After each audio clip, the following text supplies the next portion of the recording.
Boleh banget.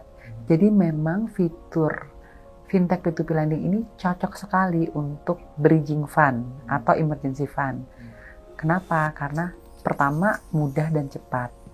Ya, jadi fitur-fitur P2P lending ini memang didesain untuk dengan penggunaan credit scoring yang bagus, dengan penggunaan eKYC dan lain sebagainya, akhirnya orang akan mudah menggunakan dan cepat. Nah, kedua, komponen yang paling penting adalah karena ada tanggal pendapatan biayanya tuh, ada tanggal gajian gitu kan. Biasanya kan ini bridging fund ya, gajian masih seminggu lagi, tapi perlu dananya sekarang gitu kan. Nah, itu memang cocok sekali menggunakan fintech P2P lending.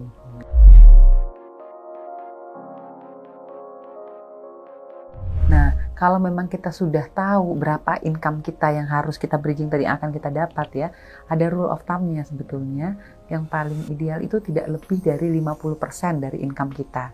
Kenapa? Karena kalau lebih dari situ kadang-kadang kita bisa terkeok-keok tuh bayarnya. Kalau masih dalam range tersebut, jadi kita bisa pastikan saat uangnya ada, saat gajian ada, kita bisa sisihkan. Tadi maksimum tuh nggak boleh lebih dari 50%, bisa kita sisihkan untuk memastikan pembayaran kita tidak tersendat.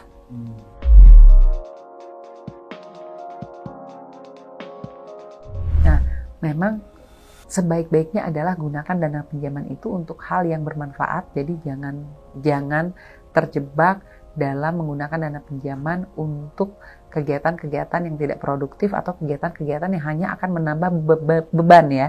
Jadi atau apalagi kegiatan lifestyle misalnya gitu. Jadi sebaik-baiknya adalah digunakan untuk kegiatan yang akan menambah nilai yang akan menambah produktivitas.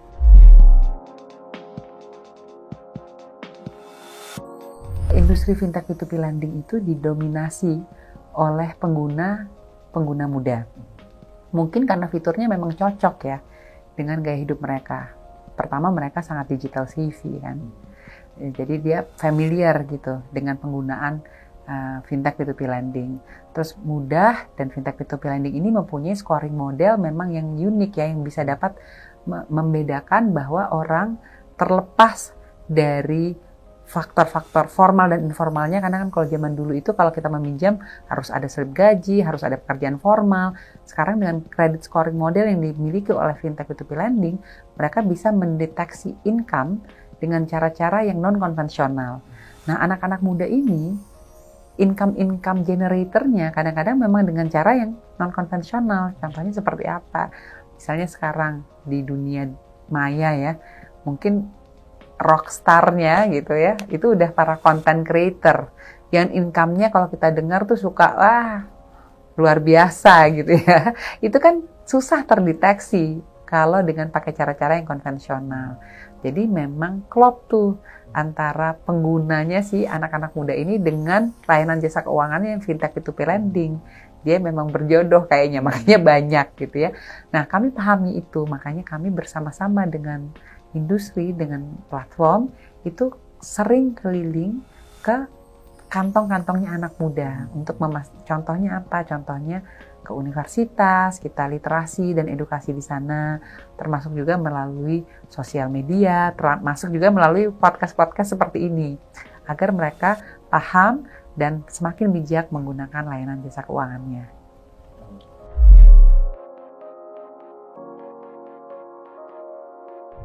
Kami percaya anak-anak muda ini juga paham bahwa profil mereka itu ada jejak digitalnya. Mungkin dari semua generasi mereka yang paling paham akan pentingnya untuk membentuk credit score dan jejak digital yang baik. Karena saat meminjam di lembaga jasa keuangan, baik lembaga jasa keuangan konvensional ataupun kami, ada jejak digital yang melekat. Di kami juga ada catatan keuangannya di OJK, ada sistemnya namanya Pusdafil, ada juga di AFBI namanya FDC, nanti juga akan masuk SLIK. Jadi saat meminjam, kalau tidak bayar, tercatat dan itu bisa melekat catatan rekod keuangannya. Anak-anak muda sangat paham itu. Karena itu kami percaya bahwa anak-anak muda ini pasti mempunyai tanggung jawab untuk memastikan track record profil kredit mereka terlihat dengan baik.